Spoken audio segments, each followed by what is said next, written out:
Hello and welcome to my YouTube channel. Last time पे जो हमने पढ़ा था हम आज उसको कंटिन्यू करने जा रहे हैं। तो चलिए शुरुआत करते हैं। लास्ट टाइम पे जो है वो हम लोगों ने दो एग्जांपल्स देखे थे, जिसमें पहले एग्जांपल में जो है वो डिस्क्रिमिनेशन हो रहा है on the basis of caste, और वहीं दूसरे एग्जांपल में डिस्क्रिमिनेशन हो रहा है on the basis of gender. उसके बाद हम लोगों ने कुछ फंडामेंटल राइट्स देखे थे, इनको एक बार आप रीड कर लीजिएगा। उसके बाद अब हम आते हैं हमारे नेक्स्ट जो हमें जो आज से जो पढ़ना है उस पे हम आते हैं।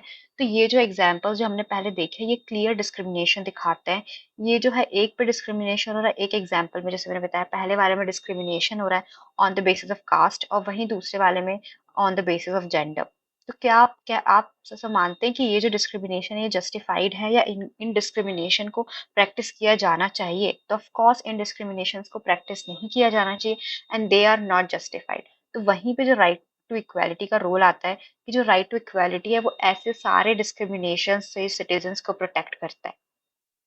राइट टू इक्वालिटी कहता है कि जो इक्वल एक्सेस होना चाहिए पब्लिक प्लेसेस जैसे कि shops, hotels and places of entertainment जैसे कि cinema halls, theatres, wells, bathing ghats and places of worship. यहाँ पे सभी लोगों को, नो मैटर उनका क्या कास्ट है, उनका क्या रिलीजन है, क्या प्लेस ऑफ बर्थ है, क्या उनका क्रीड, कलर, सेक्स, किसी भी बेसिस पे उनको डिस्क्रिमिनेशन नहीं किया जाएगा। सबको इक्वल जो है वो इक्वल एक्सेस प्रोवाइड किया जाएगा इन सभी पब्लिक प्लेसेस का। और इवन राइट टू इक्वालिटी ये भी कहता है कि जो पब्लिक एम्प्लॉयमेंट है, यानी कि जो भी गवर्नमेंट सर्विसेज निकलती हैं, जो गवर्नमेंट पोस्ट निकलती है, उसके लिए अगर आपको अप्लाई करना है, अगर आपको वहां पे अगर आपको जॉब करनी है, तो कोई भी डिस्क्रिमिनेशन नहीं किया जाएगा on the basis of these above mentioned factors. ये बहुत ही ज़्यादा इम्पोर्टेंट है, क्योंकि ये जो हमारी सोसाइटी को जो है उसके जो सिटीजन्स हैं उनको प्रोटेक्ट करता है किसी भी तरीके के डिस्क्रिमिनेशन से जो पास्ट में हुए होते थे। जो पास्ट में जेंडर के बेसिस पे या कास्ट के बेसिस पे लोगों को डिस्क्रिमिनेट किया जाता था। पर अब जो है ये हमारा कॉन्स्टिट्यूशन ये इंश्योर करता है, ये राइट को देकर, जो हमारा फंडामेंटल राइट्स में से जो एक राइट है राइट टू इक्वालिटी, वो इंश्योर करता है कि जो जो डिस्क्रिमिनेशन होता है वो प्रैक्टिस नहीं किया जाएगा ऑन दीज ग्राउंड्स। तो अब अगर हम बात करें प्रैक्टिस ऑफ अनटचेबिलिटी की, तो ये बहुत ही ज्यादा एक क्रूडेस्ट मैनिफेस्टेशन है ऑफ इनइक्वालिटी। और जो हमारा राइट टू इक्वालिटी है, ये अबॉलिश करता है अनटचेबिलिटी की प्रैक्टिस को, कि मतलब आप किसी इंसान को आप टच नहीं कर सकते on the basis of his or her cast. तो ये बहुत ही ज्यादा क्रूडेस्ट मैनिफेस्टेशन होता है इनइक्वालिटी का, असमानता का। और राइट टू इक्वालिटी जो है वो प्रोटेक्ट करता है हमें कि या सिटीजन्स को कि अनटचेबिलिटी के बेसिस पे किसी को भी डिस्क्रिमिनेशन नहीं होगा। और अनटचेबिलिटी को बेसिकली ये अबॉलिश करता है।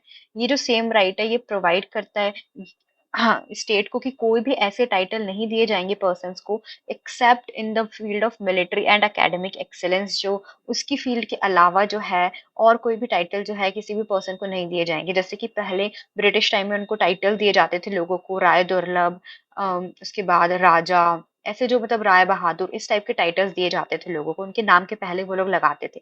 पर अब जो है वो स्ट्रिक्टली कॉन्स्टिट्यूशन में मेंशन है कि स्टेट ऐसा कोई टाइटल किसी को नहीं देगा। सिर्फ अगर टाइटल दिए जाएंगे तो वो मिलिट्री और एकेडमिक फील्ड में ही दिए जाएंगे। मिलिट्री और एकेडमिक फील्ड के अलावा और किसी भी फील्ड में या और मतलब टाइटल्स उनको नहीं दिए जाएंगे। मिलिट्री फील्ड की अगर हम बात करें तो जैसे कि शौर्य चक्र मिलता है, परमवीर चक्र मिलता है, उसके अलावा अशोक चक्र देते हैं अगर आप मिलिट्री फील्ड में, अगर आप एक्सेलेंस जो है वो दिखाते हैं तो। और एकेडमिक फील्ड में भी आपको अवार्ड्स मिलते हैं, इवन पद्म भूषण, पद्म विभूषण, भारत रत्न, ये सारे अवार्ड्स भी मिलते हैं। पर वो तब जब आप जो है वो आप कुछ एक्सेल करते हैं तब आपको मिलते हैं। उसके अलावा कोई भी आपको टाइटल नहीं दिया जाएगा, जैसे कि राय दुर्लभ, राय बहादुर, राजा, इस टाइप के टाइटल्स नहीं दिए जाएंगे। तो ये जो हमारा जो राइट टू इक्वालिटी है ये स्ट्राइव करता है to make India a true democracy, और बाय इंश्योरिंग कि एक sense of equality of dignity and status है अमंग ऑल इट्स सिटीजन्स, की हाँ भाई सबका स्टेटस जो है वो समान है। ठीक है, कोई भी किसी से भी ज्यादा ऊपर नहीं है, कोई किसी से नीचे नहीं है, सभी बराबर हैं। इक्वालिटी ऑफ डिग्निटी है एंड स्टेटस है सभी लोगों के बीच में। Have you read the preamble to a constitution? How does it describe equality? तो बेसिकली जो प्रियम्बल है वो दो चीजें की बात करता है इक्वालिटी के बारे में, कि equality of status and equality of opportunity. तो ये जो 2 चीज़ें ये प्रिएम्बल में मेंशन की गई हैं। अगर हम इक्वालिटी ऑफ अपॉर्च्युनिटी की बात करें तो इसका मतलब ये है कि जितने भी सेक्शंस हैं सोसाइटी के वो इक्वल अपॉर्च्युनिटी उन सभी को मिलना चाहिए। जहाँ पे एक ऐसी सोसाइटी जहाँ पे बहुत सारी मतलब सोशल इनइक्वालिटीज़ हैं लोगों के बीच में, सोसाइटी में, तो वहाँ पे इक्वल अपॉर्च्युनिटी का क्या मतलब होता है? तो जो हमारा कॉन्स्टिट्यूशन है उसने क्लैरिफाई किया है कि जो गवर्नमेंट है ये एक ऐसा मतलब इम्प्लीमेंट करेगी special schemes and measures for improving the conditions of certain sections of the society. तो बेसिकली जैसे कि children, women, socially and educationally backward classes, उन सब के लिए मतलब एक स्पेशल स्कीम्स या मेजर्स जो है वो लेकर आएगी कि जो जो सेक्शंस है सोसाइटी के इनको बराबर का अधिकार दिया जाए, इनको भी जो बाकी सेक्शंस है उनके साथ समानता में मतलब लाया जाए, उनके इक्वल बना लाया जाए। तो इक्वालिटी ऑफ अपॉर्चुनिटी मतलब बेसिकली हमारा जो कॉन्स्टिट्यूशन है वो इक्वालिटी की नहीं इक्विटी की बात कर रहा है। इक्विटी मतलब इक्वालिटी इन इक्वल सर्कमस्टेंसेस। जैसे कि हमने एक बहुत ही फेमस जो है वो देखा होगा हम लोगों ने, एक बहुत फेमस इमेज है कि उसमें क्या होता है कि स्टूल पे खड़े हैं, कुछ लोग खड़े हैं स्टूल पे। ये अगर हम इसको ज़मीन की बात करें तो ये स्टूल पे खड़े हैं, अगर एक एक की हाइट इतनी है तो बेसिकली उसको इतना बड़ा स्टूल चाहिए। वहीं पे अगर एक की हाइट बहुत कम है तो उसको हमने जो स्टूल है वो हमने इतना जो अगर बहुत ज़्यादा है उसकी किसी की हाइट तो हमने इतना छोटा स्टूल प्रोवाइड किया। वहीं अगर वहीं अगर एक की जो हाइट है वो बहुत ही ज़्यादा मतलब कम है, बहुत ही कम, तो उसको हमने जो स्टूल प्रोवाइड किया है वो ज़्यादा बड़ा प्रोवाइड किया है। और यहाँ पे अगर हम सबको सेम प्रोवाइड करते हैं, अगर जो हम स्टूल है तो वो भी it wouldn't do any justice to them, क्योंकि भले हम इक्वालिटी कर रहे हैं उनके साथ, सबको सेम स्टूल जो सेम हाइट का जो स्टूल है वो प्रोवाइड कर रहे हैं, पर फिर भी वो बाहर का नहीं देख पाएंगे। पर वहीं हमने किसी को बड़ा स्टूल किसी को छोटा स्टूल प्रोवाइड किया, हमने ये इंश्योर किया कि सभी को बराबर का जो है वो उनको अपॉर्चुनिटी दी जाए जितनी उनकी रिक्वायरमेंट है उस बेसिस पे। तो यही जो है ये इक्विटी का जो कंसेप्ट है ये हमारे कॉन्स्टिट्यूशन में एक्चुअली में लागू होता है। और इसीलिए जो social and educationally backward classes हैं उनको या फिर जो सर्टेन सेक्शंस है जैसे चिल्ड्रन विमेन, उनको हम जो है वो ऐसी अपॉर्चुनिटीज प्रोवाइड करेंगे ताकि वो बाकी जो सेक्शंस हैं ऑफ सोसाइटी जो उनके साथ वो बराबर में खड़े हो सके और उसके बाद जो है वो आगे बढ़ने का सोच सके। तो ये जो चीज़ है ये हमारे कॉन्स्टिट्यूशन में जो है ये इक्वल अपॉर्च्युनिटी जो है हमारा कॉन्स्टिट्यूशन प्रोवाइड करता है। हमने जैसे पढ़ा है reservation in jobs and in admissions, तो हम ऐसा सोचते हैं कि भई अगर हम इक्वालिटी का प्रिंसिपल फॉलो करते हैं तो हम क्यों रिजर्वेशन देते हैं लोगों को? तो इनफैक्ट आर्टिकल 16(4) जो है ये जो यहाँ पे लिखा हुआ है, nothing in this article shall prevent the state from making any provision for the reservation of appointments or post in favor of backward classes of citizens, which in the opinion of state is not adequately represented in the services under the state। मतलब किसी भी ऐसे section की जो है हमारे society को nothing in the article शैल मतलब कोई भी ये मतलब बाइंडिंग है ये कि कोई भी जो आर्टिकल है वो नहीं रोक सकता स्टेट को ऐसे प्रोविजंस बनाने से जो कि एजुकेशनली और सोशली जो बैकवर्ड क्लासेस हैं मतलब उनके लिए रिजर्वेशन उनको प्रोवाइड करने से कोई भी जो आर्टिकल है वो नहीं रोक सकता, क्योंकि अगर ऐसा स्टेट को लगता है कि ये जो क्लासेस हैं ये एडिक्वेटली रिप्रेजेंटेड नहीं की गई हैं in the services under the state, तो जो आर्टिकल जो 16(4) है ये एक्सप्लिसिटली मेंशन करता है, क्लैरिफाई करता है कि that a policy like reservation will not be seen as a violation to right to equality, क्योंकि हम इक्वल अपॉर्चुनिटी दे रहे हैं, हम इक्विटी दे रहे हैं बेसिकली लोगों को। इफ यू हम इक्वालिटी इन इक्वल सर्कमस्टेंसेस, जो गरीब है जो अमीर है उनकी जो सर्कमस्टेंसेस हैं वही बराबर नहीं है, तो पहले हम उनको बराबर उनकी जो सर्कमस्टेंसेस उनकी जो कंडीशन है उसको बराबर करने की कोशिश कर रहे हैं, इसीलिए हम जो है जो गरीब लोग हैं, जो पुअर लोग हैं, उनको हम क्या रिजर्वेशन दे रहे हैं ताकि वो बराबर आ सके। और उसके बाद जो है वो एक्चुअल में वो जो जैसे जो है वो आगे का फिर वो प्लान कर सके अबाउट जॉब्स एंड ऑल, इसीलिए हम रिजर्वेशन प्रोवाइड कर रहे हैं। If you see the spirit of the constitution this is required for fulfilment of the right to equality of opportunity, मतलब अगर हमारे अगर हम अपने कॉन्स्टिट्यूशन की बात करें तो ये एक ज़रूरी चीज़ है कि ये अगर हमें राइट टू इक्वालिटी के फुलफिलमेंट के लिए जो इक्वालिटी ऑफ अपॉर्चुनिटी के फुलफिलमेंट के लिए हमें ये तो करना ही पड़ेगा कि सोशल जो सेक्शंस है सोसाइटी के उनको जो है हमें रिजर्व जो सोशल सेक्शन मतलब जो सोशली एंड एजुकेशनली बैकवर्ड जो सेक्शंस है उनको हमें रिजर्वेशन प्रोवाइड करना पड़ेगा। इसीलिए जो है ये राइट टू इक्वालिटी के प्रिंसिपल के अगेंस्ट नहीं जाता है। अब हम बात करते हैं राइट टू फ्रीडम। अगर हम इक्वालिटी एंड फ्रीडम और लिबर्टी की बात करें, ये जो है ये दो राइट्स हैं that are most essential to a democracy. It is not possible कि आप think of the one without thinking of the other. मतलब हम राइट इक्वालिटी की बात करें, फ्रीडम की, और अगर हम मतलब ये जो ऐसी चीजें हैं ये जो बहुत ही ज्यादा इंपॉर्टेंट है हमारे डेमोक्रेसी में। हम किसी एक पर्टिकुलर राइट की बात करें और किसी अनदर की बात नहीं करें, ऐसा नहीं हो सकता। लिबर्टी जो है वो हमें फ्रीडम देता है ऑफ थॉट एक्सप्रेशन और एक्शन। और वही ऐसा नहीं है कि जो फ्रीडम मतलब to do anything that one desires और लाइक्स, कि मतलब ऐसा नहीं कि आप कुछ भी कर सकते हो जो आप चाहें, नहीं, आप किसी को हार्म नहीं पहुंचा सकते। आपके ऊपर उसमें भी रेस्ट्रिक्शंस हैं, पर हाँ, अगर आप किसी को ना हार्म पहुंचाते हुए अगर आप मोरालिटी पब्लिक ऑर्डर जो है मेंटेन करते हुए अगर आप कुछ करना चाहें, तो you are free to do that. If that were to be permitted, then a large number of people will be able to enjoy their freedom. ठीक है। Therefore freedoms are defined in such a manner that every person will enjoy her freedom without threatening freedom of others, without endangering the law and order situation। मतलब basically जो है कि जो हमारे जो freedoms हैं वो हम इस ऐसे तरीके से जो मतलब डिफाइन किया गया है, हर एक इंसान को अपना फ्रीडम मतलब इस तरीके से एंजॉय करना चाहिए कि वो बाकी दूसरे किसी के फ्रीडम को जो है वो थ्रेटन ना करे, या किसी और जो लॉ एंड ऑर्डर है हमारी कंट्री का उसको जो है वो हार्म ना पहुंचाए, उसमें कोई मतलब एंडेंजर ना करे। मतलब अगर मुझे फ्रीडम है कि मैं कुछ भी कर सकती हूँ, तो इसका मतलब ये नहीं है कि मैं जो है किसी को मार सकती हूँ, तो किसी और को जो है मैं हार्म नहीं पहुंचा सकती। पब्लिक ऑर्डर पब्लिक मोरालिटी को जो है वो मैं जो है वो उसको भंग नहीं कर सकती। तो वो मुझे मेंटेन करते हुए अपना राइट टू फ्रीडम जो है उसको एक्सरसाइज करना चाहिए, करना है। वही अगर हम right to life and personal liberty की बात करें, तो the foremost right among rights is right to freedom is the right to life and personal liberty। कोई भी ऐसा जो सिटीजन है उसको हम उसकी जो लाइफ का जो है उसको डिनाई नहीं किया जा सकता his or life except by procedure as laid down under the law. Law के अंदर जो प्रोसीजर लिखा गया है सिर्फ उसी के तहत हम उस किसी भी पर्टिकुलर पर्सन की जो लाइफ है वो ले सकते हैं, उसके अलावा उसकी लाइफ छीनने का किसी को कोई अधिकार नहीं है। So similarly no one can be denied his or her personal liberty. मतलब उसकी जो खुद का जो पर्सनल फ्रीडम है वो हम डिनाई नहीं कर सकते। इसका मतलब ये कि किसी को भी अरेस्ट नहीं किया जा सकता ये बताए बिना बताए कि उसका जो ग्राउंड्स ऑफ अरेस्ट है, मतलब किस बेसिस पे उसको अरेस्ट किया जा रहा है, ये बिना बताए उसको अरेस्ट नहीं किया जाता, नहीं किया जा सकता।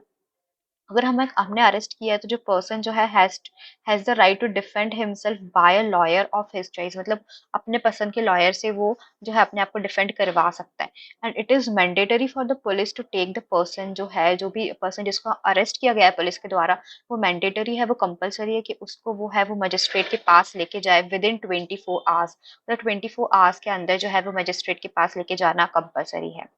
जो मजिस्ट्रेट जो the magistrate who is not part of the police जो है वो डिसाइड करेगा कि जो ये जो अरेस्ट है वो वेरीफाइड, वो जस्टिफाइड है या नहीं।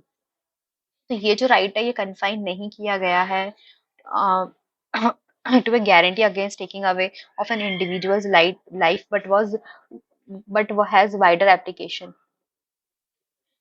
वेरियस जजमेंट्स है सुप्रीम कोर्ट के, उन्होंने एक्सपेंड किया है ये जो स्कोप है इस राइट का उसको, मतलब जैसे कि ये जो right to life and personal liberty है इसका जो स्कोप है ये अलग अलग जजमेंट्स में, मतलब इसको जो स्कोप है इसको एक्सपेंड किया गया है। जैसे अब राइट टू लाइफ के अंदर राइट टू प्राइवेसी जो है वो भी right to life and personal liberty का जो है वो अंदर आता है। इसको हम एक बार रीड करते हैं। Article 21, protection of life and personal liberty. No person shall be deprived of his or her personal life except according to procedure established by law. तो वही जो हमने पढ़ा, वही आर्टिकल 21 की, वही जो लॉ में लिखा है इसके अंतर उसी के से जो है किसी की भी पर्सन की लाइफ या लिबर्टी छीनी जा सकती है, उसके अलावा नहीं। सुप्रीम कोर्ट ने कहा है that this right also includes the right to live with human dignity free from exploitation. The court has held the right to shelter live and livelihood. ये भी जो है वो राइट टू इक्वालिटी का ही right to life and personal liberty का हिस्सा है। Right to life also included in right to life, क्योंकि कोई भी जो पर्सन है can live without the means of living, that is the means of livelihood. मतलब कोई भी पर्सन जो है वो लाइवलीहुड के अगर इसको मीन्स प्रोवाइड नहीं किए जा रहे तो वो नहीं रह सकता। तो राइट टू लाइफ के अंदर ही जो है वो राइट टू शेल्टर, मतलब शेल्टर तो एक बेसिक नीड है हर एक इंसान की जिंदा रहने के लिए। राइट टू लाइवलीहुड और in fact right to privacy, right to marry, ये सब भी जो है, राइट टू स्लीप जो है, ये भी जो right to life and personal liberty के अंदर आते हैं, क्योंकि जो वेरियस जजमेंट्स के अंदर जो है वो सुप्रीम कोर्ट ने इस राइट का जो स्कोप है उसको और जो है वो बढ़ा दिया है। अब बात करते हैं प्रिवेंटिव डिटेंशन की।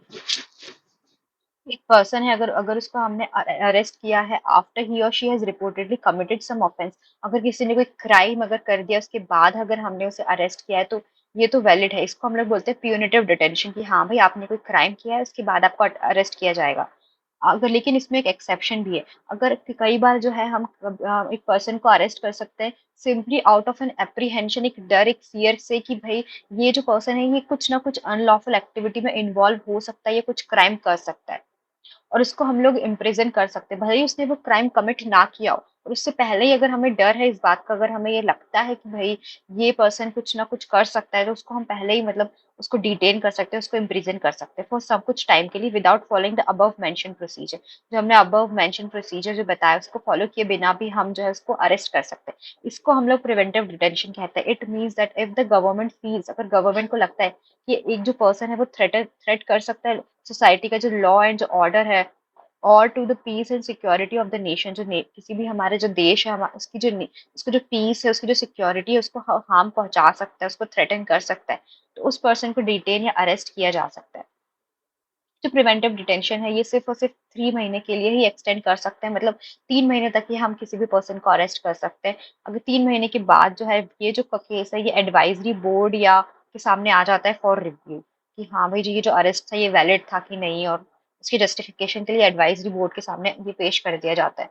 अगर हम प्रिवेंटिव डिटेंशन की बात करें तो हमें दिखता है कि बहुत ही इफेक्टिव टूल है जो गवर्नमेंट डील कर सकती है ऐसे एंटी सोशल एलिमेंट या सबवर्सिव्स को डील करने के लिए। ये गवर्नमेंट प्रिवेंटिव डिटेंशन को यूज कर सकती है, जो कि सोसाइटी का जो बैलेंस है, जो एक पीस है, जो हार्मनी सोसाइटी की, उसको हार्म पहुंचाते हैं, जो देश की जो सिक्योरिटी को हार्म पहुंचा सकते हैं, ऐसे सोशल एलिमेंट्स को जो है वो इफेक्टिवली उनको कर्ब डाउन करने के लिए, उनको उनको कंट्रोल करने के लिए इसको यूज कर सकती है। बट ये जो प्रोविजन है कई बार जो है मिसयूज भी किया गया है गवर्नमेंट के द्वारा। ये जो कई लोगों को लगता है कि there must be greater safeguards in this law so that it may not be misused against people for reasons other than that which are really justified, मतलब ऐसे रीजन जो सच में जस्टिफाइड है, जैसे कि नेशन सिक्योरिटी या उन सब के अलावा बाकी जो रीजन है जिस कारण जो गवर्नमेंट है वो लोगों को अरेस्ट करती है वो ना हो, इसीलिए जो है एक ग्रेटर सेफगार्ड्स जो है वो जो है वो इंक्लूड करने चाहिए। There is a clear tension between the right to life and personal liberty and the provision for preventive detention। क्यों ऐसा? इसलिए क्योंकि गवर्नमेंट जो है वो कई बार इस जो प्रिवेंटिव डिटेंशन का इसका मिसयूज करते हुए, बेसिकली अगर किसी ने गवर्नमेंट के खिलाफ कुछ भी बोल दिया तो उसको अरेस्ट कर सकती है, ये कह के कि ये भाई ये जो है ये जो पीस है सोसाइटी का उसको हार्म कह रहा है। तो मतलब ये तो जो गवर्नमेंट है ये मतलब एक राइट टू स्पीच जो है उसको भी जो है वो उसके अगेंस्ट जा रही है। तो बेसिकली जो राइट टू लाइफ एंड जो पर्सनल लिबर्टी है, मतलब ये लोगों की जो आज़ादी है उसको उससे छीन रही है गवर्नमेंट। तो एक इसका मिसयूज जो है इस प्रोविजन का वो काफी ज्यादा देखने को मिला है। इसीलिए जो है हमको ग्रेटर सेफगार्ड्स लेकर आने चाहिए ताकि इसका मिसयूज नहीं होना चाहिए, और लोगों को जो है इसके अगेंस्ट जो है वो मतलब बिना कोई कारण के उनको प्रिवेंटिव जो डिटेंशन है उनको 3 महीने के लिए जो है उनको नहीं डिटेन करना चाहिए। तो ये जो है इसके लिए हमें ग्रेटर सेफगार्ड्स जो है वो लेकर आने चाहिए। अगर हम अदर फ्रीडम्स की बात करें तो you can see that under the right to freedom there are some other rights as well. Freedom के अंदर ही और भी बाकी राइट्स आते हैं। ये जो राइट्स हैं ये एब्सोल्यूट नहीं है। ये राइट्स जो है कुछ रेस्ट्रिक्शंस से जो है subject to restrictions imposed by the government. कुछ ना कुछ रेस्ट्रिक्शंस हैं इन राइट्स में।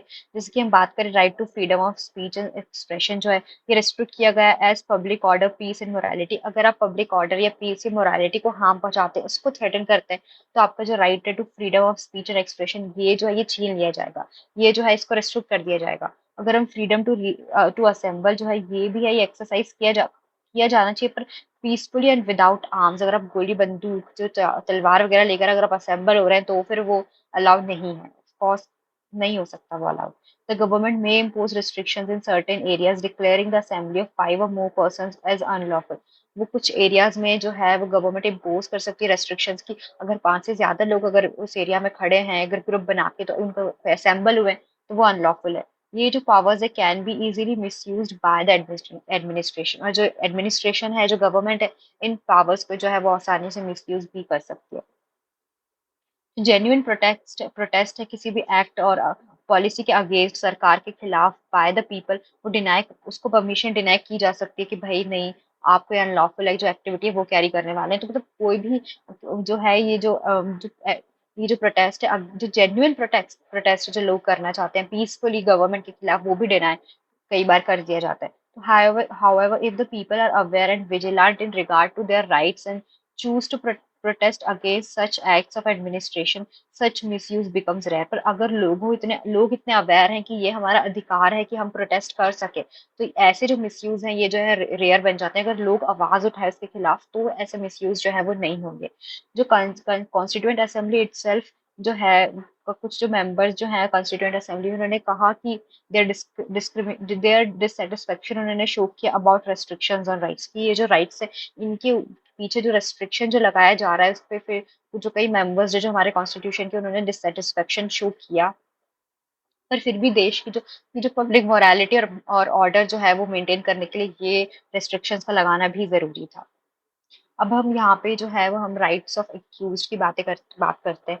जो हमारा कॉन्स्टिट्यूशन है वो इंश्योर करता है कि जो that person accused of various offences would also get sufficient protection. मतलब एक ऐसा पर्सन जिस पे इल्जाम लगा हुआ है कि उसने कई कुछ ऑफेंस किया है, कुछ क्राइम किया, तो उसको भी प्रोटेक्शन प्रोवाइड किया जाएगा। We often tend to believe that anyone who is charge with some offence is guilty. हम ऐसा मान लेते हैं कि अगर किसी पे किसी चीज का, किसी भी क्राइम का जो है वो इल्जाम लगा दिया गया, चार्ज कर दिया गया है उसको, तो वो गिल्टी है, हाँ उसने वो क्राइम किया है और वो उसको सजा मिलनी चाहिए। But however no one is guilty unless the court has found that person guilty of an offence. पर कोई भी कोई भी पर्सन जो है वो गिल्टी नहीं होता है अगर unless and until the court has found himself him और हर गिल्टी ऑफ एन ऑफेंस। अगर कोर्ट ने अगर ये कह दिया कि हाँ ये जो पर्सन है ये गुनहगार है, ये गिल्टी है, तभी वो पर्सन गिल्टी कहलाएगा। उसके अलावा जो पर्सन है वो गिल्टी नहीं कहलाएगा। It is also necessary that a person accused of any crime should get adequate opportunity to defend herself or himself. मतलब कोई भी ऐसा पर्सन जिसने क्राइम किया गया है उसको अपॉर्चुनिटी दी जाए कि वो अपने को जो है वो कोर्ट में जो है अपने आप को डिफेंड कर सके। फेयर जो ट्रायल है वो कोर्ट में, वो जो है वो कॉन्स्टिट्यूशन ने प्रोवाइड किया गया। और इसके लिए जो है वो कॉन्स्टिट्यूशन ने मेंशन किया है कि no person would be punished for the same offence more than once. मतलब अगर किसी एक व्यक्ति ने अगर एक ऑफेंस किया है तो उसको एक ही बार उसकी सजा मिलेगी, उससे दोबारा उसी सेम क्राइम की सजा उसको नहीं मिलेगी। No no law shall declare any action as illegal from a backdate. मतलब रेट्रोस्पेक्टिव इफेक्ट नहीं होता है, जैसे कि आज मैंने कोई कानून कुछ गुनाह कर दिया, कोई क्राइम कर दिया, उसकी आज कोई सजा जो है वो कॉन्स्टिट्यूशन में नहीं लिखी हुई है, आज कोई इसकी सजा नहीं है किसी भी एक्ट में मेंशन, तो मुझे, पर अगर 10 साल बाद उसकी कोई सजा आग बन गई कि हाँ भाई अगर आपने ये क्राइम किया है तो उसकी ये सजा मिलेगी, तो मैंने वो क्राइम तो आज कर दिया ना, तो उसकी सजा मुझे 10 साल बाद नहीं मिलेगी कि हाँ 10 साल पहले आपने कोई सजा का क्राइम किया था उसकी सजा अब आपको मिलेगी, नहीं। उस टाइम पे उस पर्टिकुलर टाइम पे जो लॉ है उसी के अकॉर्डिंग मुझे जो है वो पनिशमेंट दी जाएगी, उसके अलावा मुझे नहीं दी जाएगी। मतलब रेट्रोस्पेक्टिव इफेक्ट नहीं होता। फ्यूचर में कोई लॉ बन गया है, अभी जो कोई लॉ बना है अगर, तो 10 साल पहले अगर मैंने कोई क्राइम किया है, ये 5 साल पहले जो क्राइम किया है, उसका वो रेट्रोस्पेक्टिव नहीं इफेक्ट नहीं होगा लॉ का। वो उतने साल पहले वो जैसे जो वो है लॉ लागू नहीं होगा। उस क्राइम की सजा मुझे आज के लॉ के अकॉर्डिंग नहीं मिलेगी, वो उसी लॉ के अकॉर्डिंग मिलेगी। तो कोई भी जो पर्सन है shall be asked to give evidence, shall not be asked, no person shall be asked to give evidence against himself or herself, कि भाई आपने क्राइम किया है तो आप अपने खिलाफ एविडेंस दीजिए, सबूत दीजिए। तो वो किसी भी जो पर्सन है उसको जो है वो हम पूछ उसको हम we can not force any person to give evidence against himself or herself. पर याद रखिए इसमें जो है वो नार्को टेस्ट इसमें नहीं आता है। नार्को टेस्ट जो है वो लीगल है, तब वो अगर परमिशन है कोर्ट से तो वो हो सकता है। इसके अलावा जो है अगर हम फिंगरप्रिंट्स लेते हैं किसी लोग के, तो किसी भी पर्सन के जिसको हमें लगता है कि इसने क्राइम किया है, तो भी वो जो है वो इसके अंदर नहीं आता है कि आप एविडेंस दे रहे हैं अपने खिलाफ। वो ये सब चीजें जो है वो इन केस के अंदर नहीं आती। अगर हम बात करें राइट अगेंस्ट एक्सप्लॉइटेशन की, तो अगर हम जानते हैं कि हमारी कंट्री में मिलियंस ऑफ पीपल जो है वो ऐसे हैं जो अंडर प्रिविलेज है और डिप्राइव्ड है। They may be subjected to exploitation by their fellow human beings. उनका जो है शोषण किया जाता है लोगों के द्वारा। तो one such form of exploitation जो है हमारी कंट्री में वो है बेगार और फोर्स लेबर, जहाँ पे काम कराया जाता है विदाउट पेमेंट, मतलब पैसे बिना दिए ही लोगों से जो है वो फोर्सफुली काम किया करवाया जाता है। अगर हम एक और जो closely related form of exploitation है तो वो है बाइंग, इंसानों को खरीदना और उनको बेचना एक स्लेव्स की on the form of slaves and using them as slaves, मतलब स्लेव्स की तरह उनको यूज करना, और इंसानों का जो ह्यूमन ट्रैफिकिंग ट्रैफिकिंग होता है ये भी एक्सप्लॉयटेशन के अंदर ही आता है। तो हमारे जो कॉन्स्टिट्यूशन है ये है प्रोहिबिट किया ये चीज अंडर द कॉन्स्टिट्यूशन, मतलब forced labour was imposed by landlords, money lenders and other wealthy persons in the past. वो जो है वो लोगों को रख लेते हैं फोर्स लेबर पे, उनको काम करवाते हैं पर उनको कोई भी तनख्वाह नहीं देते हैं। पर ये जो है ये इलीगल इलीगल है, अब इसकी प्रैक्टिस जो है ये हमारे कॉन्स्टिट्यूशन में स्ट्रिक्टली जो है मेंशन की गई है कि this is illegal. Some form of bonded जो राइट टू एक्सप्लॉयटेशन, मतलब जो फंडामेंटल राइट है राइट टू एक्सप्लॉयटेशन, वो प्रोटेक्ट करता है फ्रॉम फोर्स लेबर, बेगार, या फिर जो है ह्यूमन ट्रैफिकिंग जो है, सेलिंग एंड बाइंग ऑफ जो ह्यूमन, इसके खिलाफ जो है वो अगर ऐसा कुछ हो रहा है किसी के साथ तो वो जो राइट टू एक्सप्लॉयटेशन के अंदर आता है, राइट अगेंस्ट एक्सप्लॉयटेशन के अंदर आता है, सॉरी। और जो कोई भी एक्सप्लॉयटेशन हो रहा है किसी भी पर्सन का, उससे जो है राइट अगेंस्ट एक्सप्लॉयटेशन भी प्रोटेक्ट करता है। जो some form of bonded labour still continues in the country, उसके बाद भी कुछ चलता है, जैसे कि जो जो ईंटों की जो भट्टी होती है उसमें आज भी जो है कुछ फॉर्म जो है वो फोर्स लेबर का चलता है, पर फिर भी ये जो है ये क्राइम डिक्लेयर कर दिया गया है और इट इज पनिशेबल। तो राइट अगेंस्ट एक्सप्लॉयटेशन जो है वो प्रोटेक्ट करता है हमको इस चीज से। जो कॉन्स्टिट्यूशन है also forbids employment of children below the age of 14 years in dangerous jobs like factories and mines, with child labor being made illegal and right to education becoming a fundamental right for children. This right against exploitation has become more meaningful. मतलब जो हमारा constitution है वो employment of children below the age of 14 जो है वो उसको मना करता है, डेंजरस जॉब, डेंजरस जो भी जॉब्स होती है उनमें, जैसे कि फैक्ट्रीज, माइंस, उसमें हम 14 साल से कम उम्र के बच्चों को उनसे काम नहीं करवा सकते। जो चाइल्ड लेबर है ये जो है ये इलीगल बना दिया गया है। और राइट टू जो एजुकेशन है एक फंडामेंटल राइट बन गया है कि आपको 14 साल के बच्चों तक की जो उम्र है, 6 से 14 साल, उस बीच में आपको एजुकेशन है वो तो प्रोवाइड करनी है। तो ये जो राइट है अगेंस्ट एक्सप्लॉयटेशन जो है ये और ज्यादा मीनिंगफुल बन गया है, और ये जो अब और ज्यादा जो है हम उसका सही इस्तेमाल हो रहा है राइट अगेंस्ट एक्सप्लॉयटेशन का। अब right to freedom of religion की हम बात करते हैं तो जो हमारा एवरीवन जो है हमारे जो इंडिया के अंदर हमारे नेशन में उसके पास अधिकार है कि वो अपने हिसाब का, अपने चॉइस का जो है वो रिलीजन फॉलो करे, उसको प्रैक्टिस करे। This freedom is considered as hallmark of democracy. मतलब हिस्टोरिकली ऐसे रूलर्स थे और ऐसे एम्परर्स थे हमारे इंडिया में अंदर, जिन्होंने जो उन्होंने जो रेसिडेंट्स थे उनके एरिया में रहने वाले, उनको जो है वो उनकी चॉइस का जो रिलीजन है वो प्रैक्टिस नहीं करने दिया। जो रिलीजन जो राजा का था और उस रूलर का था वही उन लोगों पे इम्पोज कर दिया गया। Persons following a religion different from that of the ruler, उनको या तो उनको प्रोसिक्यूट किया जाता था या फिर उनको फोर्सफुली जो है वो उनको कन्वर्ट कर दिया जाता था और उनका जो रिलीजन है वो बदल दिया जाता था। तो जो डेमोक्रेसी है ऑलवेज इनकॉर्पोरेटेड की एक फ्रीडम होना चाहिए लोगों के बीच में कि वो अपना खुद का राइट जो रिलीजन है वो अपने हिसाब से वो चूज कर सके और उसको जो है वो प्रोफेस कर सके। अब हम बात करते हैं freedom of faith and worship की बात करते हैं।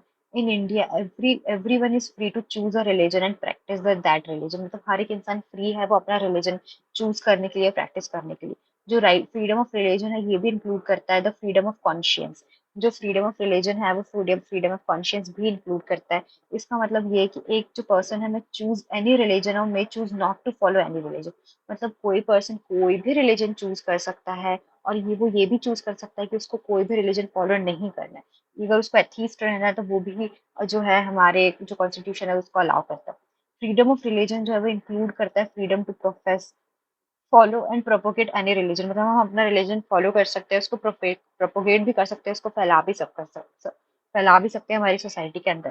फ्रीडम ऑफ रिलीजन जो है वो सर्टेन लिमिटेशंस भी है, उसको उसके अंदर सर्टेन रेस्ट्रिक्शंस भी लगाए गए हैं, जैसे कि गवर्नमेंट जब है रेस्ट्रिक्शन लगा सकती है on the practice of freedom of religion in order to protect public order, morality and health. अगर हम पब्लिक ऑर्डर, मोरालिटी या हेल्थ को मेंटेन करने के लिए जो है वो फ्रीडम ऑफ रिलीजन पे कुछ रेस्ट्रिक्शन जो है वो सरकार लगा सकती है। इसका मतलब ये है कि जो फ्रीडम ऑफ रिलीजन है ये एक अनलिमिटेड राइट नहीं है, इसकी ये एक अनलिमिटेड राइट नहीं है, ये जो है इस पर रेस्ट्रिक्शंस जो है वो हमारी गवर्नमेंट लगा सकती है।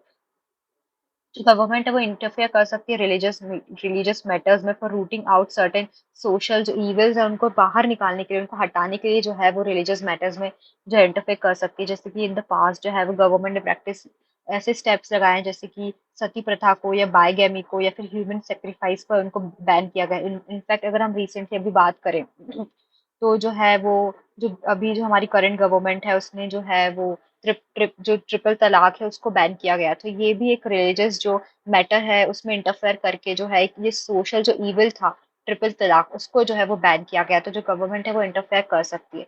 Such restrictions can not be opposed in the name of interference in the right of freedom in right to freedom of religion. मतलब ये अपोज नहीं किए जा सकते इन रिलीजन्स को, इन रेस्ट्रिक्शंस को ये कह के कि ये right to freedom of religion में जो है वो इंटरफेयर कर रहे हैं। ये जो रेस्ट्रिक्शंस है लगाए जा सकते हैं। जो limitation on the right to freedom of religion always produce जो है वो टेंशन प्रोड्यूस करता है between the followers of various religion and the government. जो उस रिलीजन के जो फॉलोवर्स हैं जिसमें जो है वो गवर्नमेंट जो है वो रिस्ट्रिक्शंस ला डाल रही है या फिर इंटरफेयर कर रही है, उन लोगों के बीच में और गवर्नमेंट के बीच में एक टेंशन तो क्रिएट होती है। पर जब government seeks to restrict some activities of any religious group, people of that religion feel that this is interference in their religion। मतलब उनको लगता है कि ये इंटरफेयर कर रही है सरकार उनके धर्म के साथ। Freedom of religion becomes a matter of political controversy for yet another reason. एक और रीजन है जिससे जो फ्रीडम ऑफ रिलीजन है वो एक पॉलिटिकल कंट्रोवर्सी का जो है वो एक रीजन बन जाता है for political controversy. The constitution has guaranteed the right to propagate one's religion. मतलब हर एक इंसान को अधिकार है कि वो अपना रिलीजन जो है वो प्रोपोगेट कर सके। पर हम this includes persuading people to convert from one religion to another. मतलब हम उनको परसुएड कर सकते हैं कि आप अपना रिलीजन छोड़ के आप हमारा रिलीजन जो है वो एक्सेप्ट कर लीजिए, कन्वर्ट कर लीजिए। पर कुछ जो पीपल हैं वो recent conversion on the ground that these are based on intimidation और इंड्यूसमेंट। मतलब जो है फोर्सफुली उनको डरा धरमा धमका के जो है वो लोगों को कन्वर्ट किया जा रहा है। तो इसीलिए कुछ लोग कहते हैं कि ये चीज जो है ये फॉलो नहीं की जानी चाहिए। और ये जो है ये जो वो रिसेंट करते हैं कन्वर्जन्स को, ये कह के कि ये लोगों को डरा धमका के जो है उनको धर्म से उनको किसी दूसरे धर्म को फॉलो करने के लिए जो है वो फोर्स किया जा रहा है। तो फोर्सेबल कन्वर्जन्स जो हो रहे हैं वो हमारा कॉन्स्टिट्यूशन जो है वो अलाउ नहीं करता है। ये जो है वो राइट देता है कि आप इंफॉर्मेशन स्प्रेड कर सकते हैं अबाउट आपके रिलीजन के बारे में, ताकि आप लोगों को अट्रैक्ट कर सके। पर जो आप जो है वो फोर्सफुली किसी को जो है वो कन्वर्ट नहीं कर सकते। इक्वालिटी ऑफ ऑल रिलीजन्स जो एक हमारी जो कंट्री है ये बहुत सारे धर्मों का जो है घर है। बहुत सारे रिलीजन्स जो है वो हमारी कंट्री में हैं जो रहते हैं। बहुत सारे लोग अलग अलग रिलीजन्स को जो है वो फॉलो करते हैं, प्रोफेस करते हैं। और जो गवर्नमेंट जो है must extend equal treatment to different religions. मतलब सभी रिलीजन्स के बीच जो है वो इक्वल ट्रीटमेंट जो है वो हमारे गवर्नमेंट को करना चाहिए। Negatively it means that the government will not favour any particular religion. अगर नेगेटिव उसका कनोटेशन देखें तो वो ये होता है कि वो सभी, अगर पॉजिटिव देखें तो सभी जो धर्म है उनको बराबर का ट्रीटमेंट किया जाएगा उनके साथ। पर अगर नेगेटिव देखें तो मतलब किसी भी धर्म का कोई पर्टिकुलर जो रिलीजन है उसके साथ जो है वो उसको फेवर नहीं किया जाएगा on the expense of other religion. मतलब ऐसा नहीं कि किसी एक पर्टिकुलर रिलीजन को जो है वो फेवर किया जाएगा और बाकी रिलीजन को नहीं किया जाएगा, ऐसा नहीं होगा। India does not have any official religion. India का कोई ऑफिशियल रिलीजन नहीं है। We don't belong to any particular religion. किसी भी पर्टिकुलर रिलीजन को जो है वो मतलब we don't have to belong to any particular religion in order to be a prime minister or president or judge or any other public official। मतलब कोई भी पब्लिक अगर आपको ऑफिशियल बनना है तो उसके लिए आपको कोई भी एक पर्टिकुलर रिलीजन में बिलोंग करना वो कंसिडर नहीं है। आपका कोई भी रिलीजन हो इट विल बी कंसिडर्ड। ठीक है, आप बन सकते हैं public official. People have also seen that under the right to equality there is guarantee that government will not discriminate on the basis of religion in giving employment. मतलब right to equality जो है वो कहता है कि religion के basis पे discrimination नहीं किया जाएगा। तो एक गारंटी है जो गवर्नमेंट प्रोवाइड करता है कि वो जो है वो एम्प्लॉयमेंट देने में कोई भी रिलीजन के बेसिस पे वो डिस्क्रिमिनेशन नहीं करेगी। The institutions run by the state will not preach any religion or give religious education nor will they favour persons of any religion. मतलब जो इंस्टीट्यूशंस हैं जो स्टेट के द्वारा रन किए जाते हैं वो किसी भी पर्टिकुलर रिलीजन के बारे में नहीं पढ़ाएंगे या रिलीजियस एजुकेशन नहीं देंगे या किसी भी जो लोग हैं पर्टिकुलर रिलीजन के उनको फेवर नहीं करेंगे।